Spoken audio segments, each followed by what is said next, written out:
Muito já foi escrito sobre a lei do karma, mas temo que a teoria kármica, conforme explicada sabiamente pelos mestres da Índia, tenha sido tão distorcida por mentes incompreensivas que os povos ocidentais tenham acumulado uma ideia errada sobre esse grande princípio cósmico de causa e efeito. Você relegou a palavra karma a um significado limitado, para se referir apenas ao passado. Mas isso é errado. Karma, em geral, significa ação, não meramente os efeitos de ações passadas. Pode se referir a uma ação realizada no passado, ou agora, ou que pode ser feita no futuro. Quando você diz água, você pode estar se referindo à água em geral, ou pode significar especificamente água doce, água salgada ou qualquer outro tipo de água. Portanto, o verdadeiro significado da palavra karma é qualquer ação que você executa. E a soma total de todas as suas ações, sejam boas e más, presentes ou passadas. As ações que você está realizando agora são chamadas de karma presente. As ações que já foram realizadas são chamadas de karma passado. E quando você se refere aos efeitos de ações passadas, você diria: esse é o resultado do meu karma passado. Mesmo assim, você não está dizendo que tipo de karma, seja benéfico ou causador de dor. Então, vem uma pergunta: quais são as fontes da ação? O que te influencia a agir e se comportar de uma determinada maneira? E agora, nos lançamos no cerne da questão. Você age de uma certa maneira hoje e diz: eu sou assim, eu tenho agido dessa maneira toda a minha vida. Entramos em águas mais profundas quando eu peço que você considere a influência nessas ações.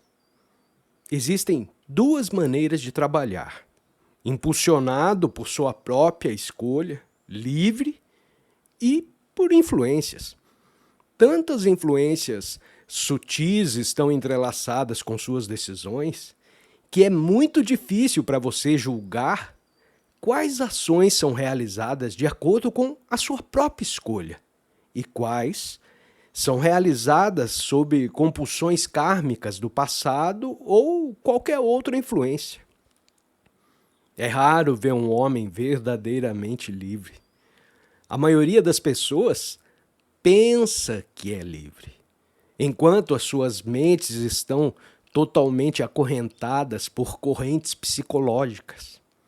Estes são mais difíceis de se livrar do que as correntes comuns, as correntes físicas, pois em sua sutileza, elas são difíceis até de reconhecer, para não falar de como destruí-los. Requer muito conhecimento para cortar essas restrições psicológicas. Pode haver 1 milhão de anos de ações de vidas passadas perseguindo você. É por isso que um indivíduo comum se vê tão impotente para destruir os efeitos vinculativos do seu karma. Ele se sente irremediavelmente preso por essas correntes invisíveis, essas influências resultantes de todas as ações que ele escolheu realizar em vidas passadas, seja por livre-arbítrio ou por influências predominantes. Como tendências tabloides, as ações que você realizou no passado estão presentes no cérebro.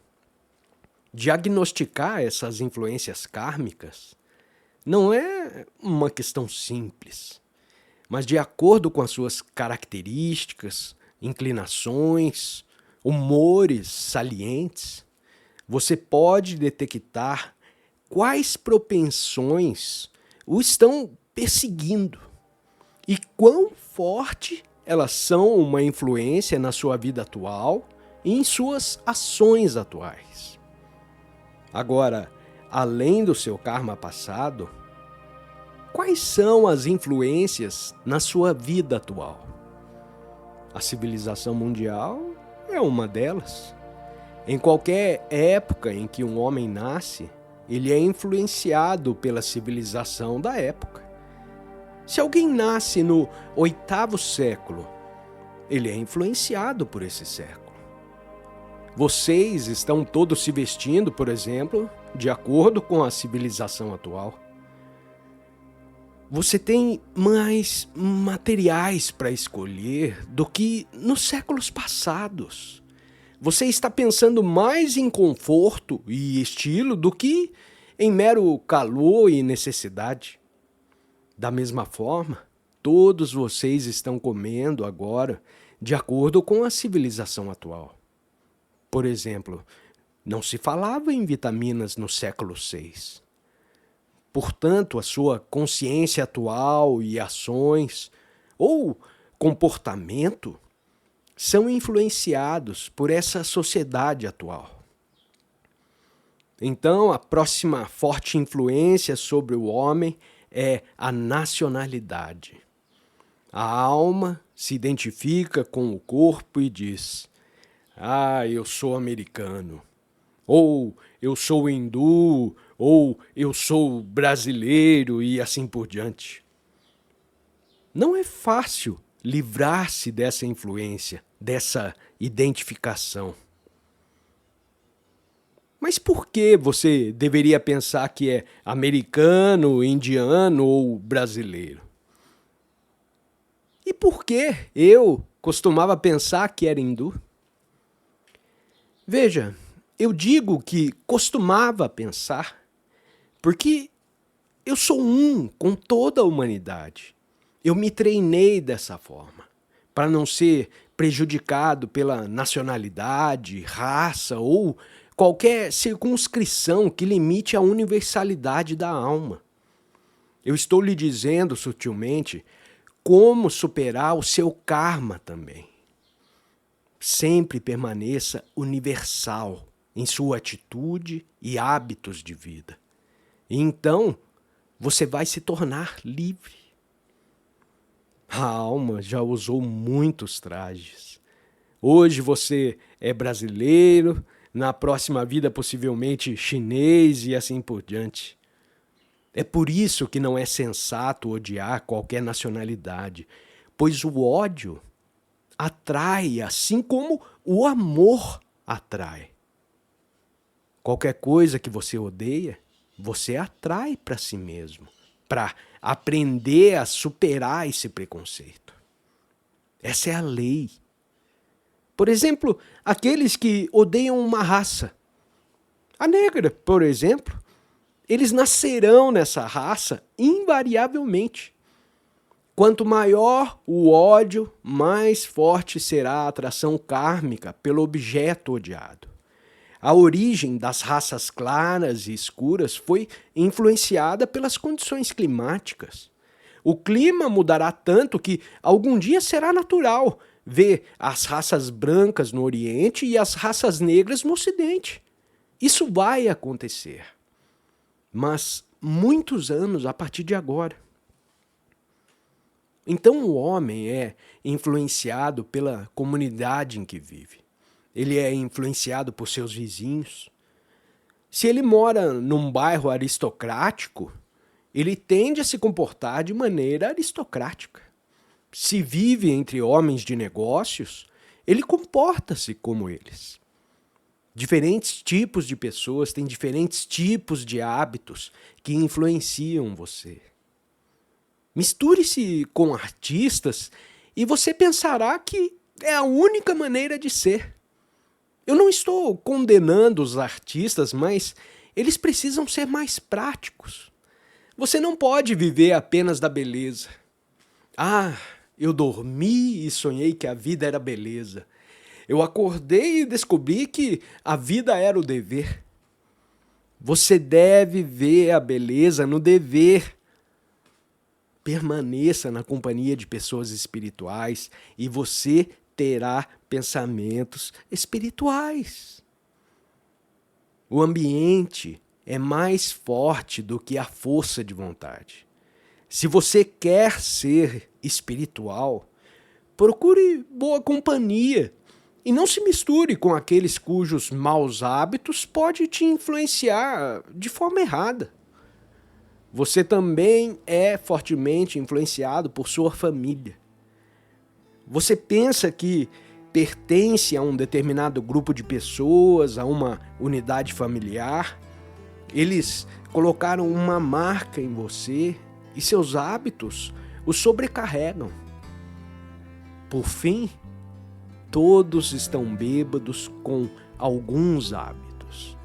Às vezes o homem é louco por dinheiro e às vezes ele é louco por amor, depois por fama e assim por diante. O tempo todo espancado e espancado pela influência das suas próprias ações, sejam elas passadas, presentes, e elas são ações habituais dessa vida e de vida passadas. E essa é a hipnose do karma.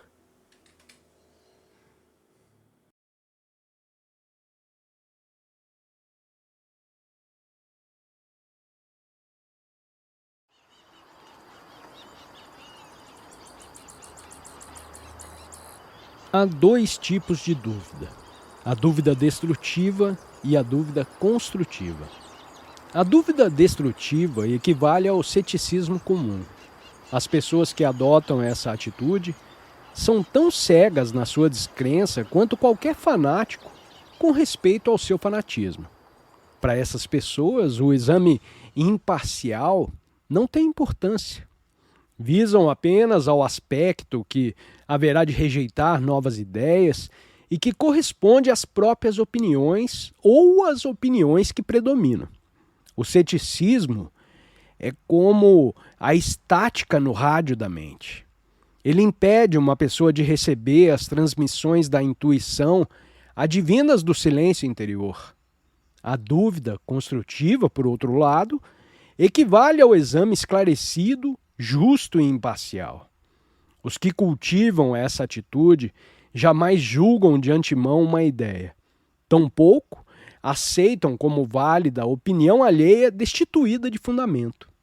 Eles conservam a mente aberta e baseiam suas conclusões em provas objetivas. Buscam, acima de tudo, constatar essas conclusões por meio da própria experiência. Essa é a abordagem correta da verdade. Um discípulo se encontrava atormentado por dúvidas com respeito a si mesmo. Yogananda diversas vezes tentou encorajá-lo, mas sem muito sucesso. Certo dia ele falou ao discípulo: os pensamentos têm o poder de se materializar. Fique alerta para que você não atraia, através do medo, justamente as situações de que você tem medo. Deus o abençoa contentemente. Porém, devido às dúvidas que você sente, você se fecha à sua graça. E a graça é aquilo que haveria de acabar com as suas ilusões. Swami Shankara, prosseguiu ele, tinha uma aluna que costumava ir até ele todas as vezes sentindo medo e insegurança. Ah, e se isso acontecer? E se eu agisse assim? Queixava-se a jovem. Certo dia, essa mulher disse para ele: mas suponha que eu morra. Shankara olhou para ela calmamente e disse: está certo, você pode morrer. E a mulher caiu sem vida no chão. Não foi Swami Shankara o responsável pela morte da mulher. Ele simplesmente permitiu que a força do pensamento dela se materializasse por fim. Assim como teria acontecido muito mais cedo, caso ele não a tivesse abençoado várias vezes. Desse modo, a alma dessa mulher recebeu uma boa lição que o guru em vão estivera tentando transmitir a ela de maneira menos violenta. Suas atitudes mentais são importantes. O progresso espiritual não significa apenas praticar as técnicas da yoga. Toda vez que você tem bons pensamentos, a Kundalini começa a se mover para cima. Toda vez que você odeia pessoas e tem pensamentos cruéis sobre elas, a Kundalini automaticamente se move para baixo. Quando você ama os outros, sem egoísmo ou tem pensamentos de bondade em relação a eles, ela se move para cima na espinha.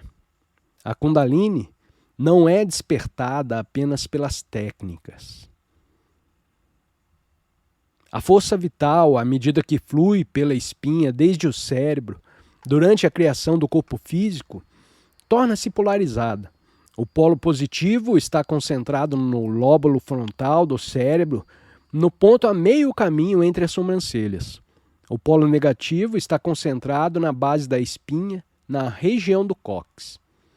Nesse polo negativo, a energia representa o fim da linha, por assim dizer, para o movimento exterior da força vital em seu impulso, para penetrar no mundo material. Dessa forma, a energia negativa fica presa nesse ponto. Ela deve ser impelida a partir da sua prisão e dirigida de volta até o cérebro, a fim de que ocorra a iluminação espiritual. Esse ponto fulcral da energia negativa é chamado de Kundalini. Daí o fato da grande atenção que se dá às técnicas da yoga com o objetivo de despertar a Kundalini. Repita sempre para você mesmo o seguinte: eu não tenho idade, sou eterno e vivo na intemporalidade. Fui criado antes das galáxias serem formadas. Não importa o quão distante Deus pareça estar de você, viva sempre pensando que você pertence a Ele. E não importa quão real se afigure a sua vida material e quão real pareça o seu apego a ela, fique ao largo lembrando sempre do caráter efêmero dessa vida material. Uma folha de grama parece minúscula quando você a compara com a extensão do seu braço. Porém, quando você a aproxima do seu olho, ela parece grande. Ainda assim, as experiências dessa vida parecem importantes a você. Tão grande quanto a vida. Não é essa a expressão? Pelo simples fato de você as encarar muito de perto. Você permite que elas absorvam totalmente os seus pensamentos e sentimentos. Afaste-se dessas experiências mentalmente, ainda que só um pouquinho, e você compreenderá de imediato o quão insignificantes elas são se comparadas à verdade muito mais ampla que acena para você do infinito.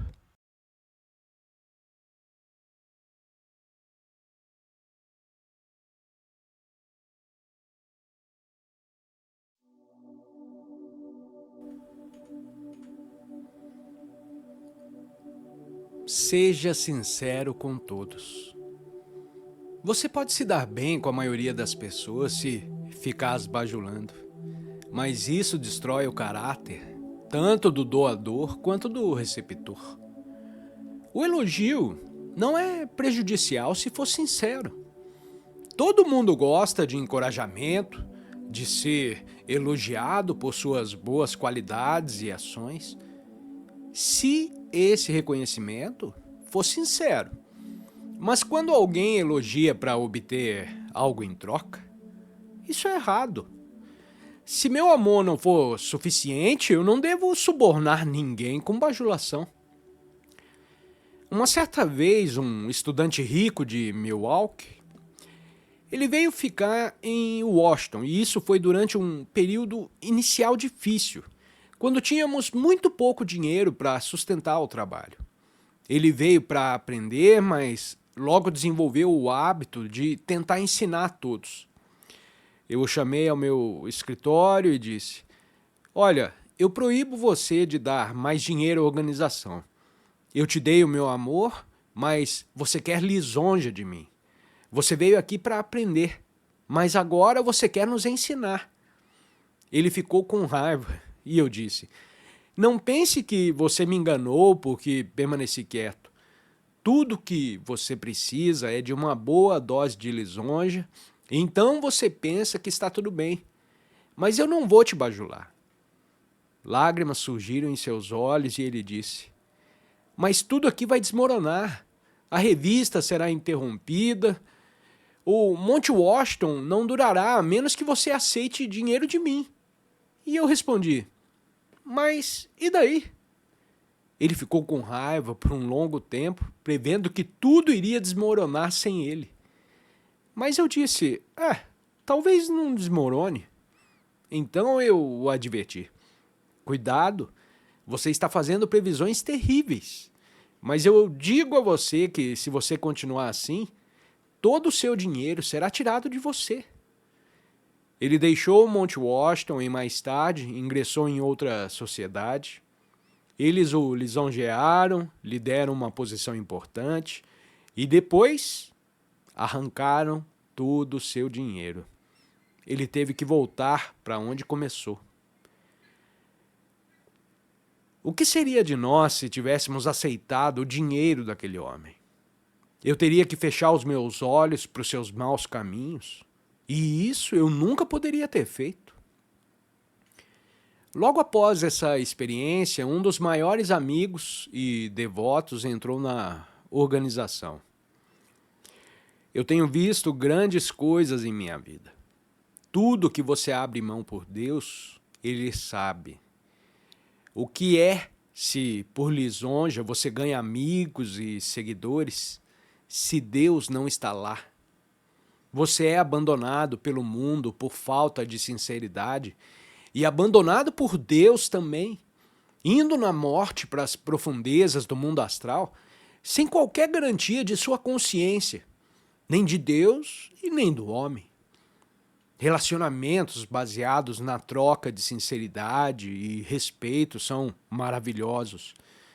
Não manche a amizade tornando-se muito familiar com alguém. Familiaridade gera desdém. Ninguém foi capaz de estar super familiarizado comigo. O desrespeito e o desprezo por alguém prejudicam gravemente um relacionamento. Sempre que você se misturar com as pessoas, misture-se respeitosamente, com amor e sinceridade. Quando sentir vontade de ficar sozinho, afaste-se das pessoas. Fique sozinho. Não ande na companhia de pessoas, a menos que esteja preparado para lhes dar toda a sua atenção. Nesse sentido, quando estou com os outros, misturo com concentração, com atenção, com amor. Mas quando eu estou sozinho com meu Deus. Não crie o hábito de se associar inutilmente com as pessoas. Quando vale a pena, está tudo bem. Eu gosto de estar com as pessoas em atividades valiosas, trocas edificantes de amizade. Mas não em nada que seja fonte de desarmonia. Mantenha a distância de qualquer coisa ou pessoa que crie desarmonia. Eu gostaria que essas verdades fossem ensinadas na infância. Eles devem ser dados aos ouvidos de seus filhos. As lições aprendidas no início da vida deixam impressões duradouras. Em minha própria infância, um dia decidi que nunca ficaria com raiva. E eu nunca quebrei esse voto. Algumas vezes falei de forma áspera, mas interiormente eu nunca fico zangado com ninguém. Não gosto de falar com força, mas às vezes o faço porque o indivíduo pode se lembrar melhor do que é dito com firmeza. Eu tenho uma grande paz dentro de mim. Se você é um homem de paz, ninguém pode roubar essa tranquilidade de você, a menos que você mesmo a abandone descuidadamente. A partir desse centro interior de paz, eu ensino com o princípio do amor e da bondade, e essa é a melhor maneira. Se isso for mal interpretado por alguém, eu deixo essa pessoa em paz eu permaneço em silêncio. Você vem aqui pela pura verdade que flui da minha alma. E mesmo que uma pessoa receba essa verdade e mude, eu terei feito mais bem do que se milhares vierem balançando com emoção. Eu não procuro nada de você, mas a sua alegria em Deus. E você não busca nada de mim, a não ser a sabedoria e a alegria de Deus. Um homem espiritual se dará bem com todos, mesmo que nem sempre se deem bem com ele, porque ele entenderá, ele simpatizará e ele tentará trazê-los a Deus. Jesus disse: passará o céu e a terra, mas as minhas palavras não passarão. Preparem-se agora para serem instrumentos da verdade. Eu costumava dizer aos alunos da minha escola na Índia que eles não deveriam apenas falar a verdade e esperar o perdão, mas também falar a verdade e aceitar de bom grado quaisquer consequências desagradáveis. Faça um esforço para se dar bem com os outros por meio da bondade, do amor e da compaixão. Mas sempre que a inverdade vier, permaneça firmemente contra ela. Nunca coopere com a mentira. Meu mestre era uma grande alma. Sobre essas almas, você lerá quando eu terminar o meu livro. Ele nunca rebaixou seus ideais ao nível dos seus discípulos. Ele era firme e intransigente. Mas ele costumava me dizer que meus caminhos eram mais suaves que os dele. E eu o entendi. O que ele fez por mim, nenhuma palavra desse mundo pode descrever. Eu preferiria ser pisoteado por suas repreensões do que ser entronizado em um castelo sem Deus. Eu sempre disse a ele que o meu maior desejo era me dar bem com Deus. Todos os dias você deve se perguntar: eu tenho me dado bem com Deus? Você sabe quais são os sinais de que você não tem se dado bem com Deus? Eles são inquietação, infelicidade, uma consciência inquieta. Mas se você está se dando bem com Deus, sua consciência está tranquila. Você está embriagado de felicidade interior e contentamento o tempo todo. Não tenho outro desejo senão estar nessa felicidade e dar essas águas vivas de alegria a quem vier a mim. Quanto mais você se dá bem com Deus, mais você será capaz de se dar bem com o mundo. O mundo pode te abandonar por um tempo, mas ele voltará para você. E quando você se for dessa terra, aqueles que se afastaram dirão: ele deixou pegadas, seguindo as quais nós também alcançaremos o nosso lar de contentamento eterno. Portanto, esforce-se sempre para manter os seus pensamentos sintonizados com o absoluto. Não há felicidade em qualquer busca, como a felicidade que você encontra em buscar a Deus. Cerque-se de bons pensamentos, para que esses pensamentos possam te ajudar a estar mais perto de Deus. Essa verdade veio aqui para durar para sempre, porque foi transplantada para algumas grandes almas. O que construímos nas almas dos homens é eterno. É uma vantagem para você seguir essa verdade, pois você verá nela uma liberdade que nenhuma língua pode descrever.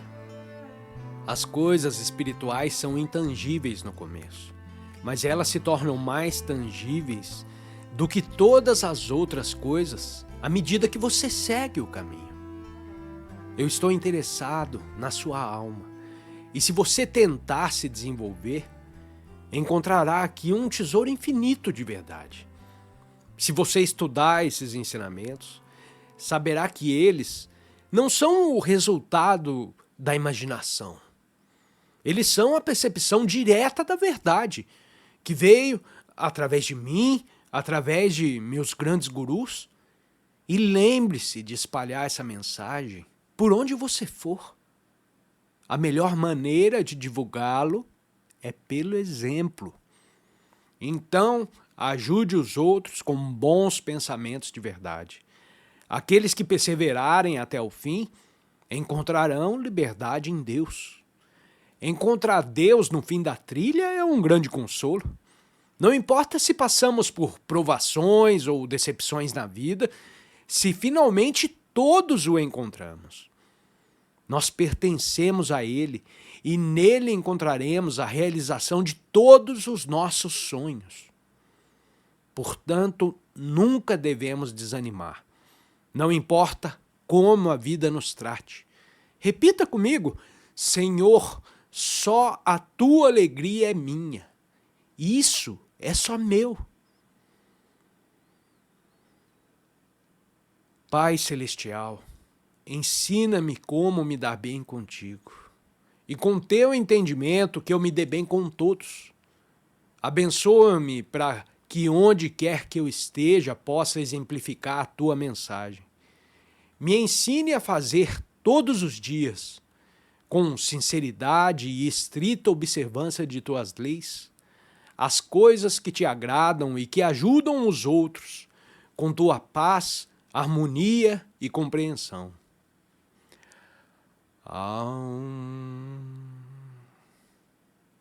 Paz.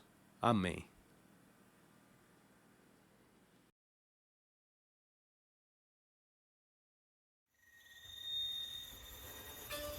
Se você acha o conteúdo desse canal relevante e você quer ajudar esse projeto, aí na descrição tem o link dos apoiadores. Clicando lá, você seleciona uma opção, a sua escolha, e com esse simples gesto, você está ajudando a gente a continuar produzindo conteúdo.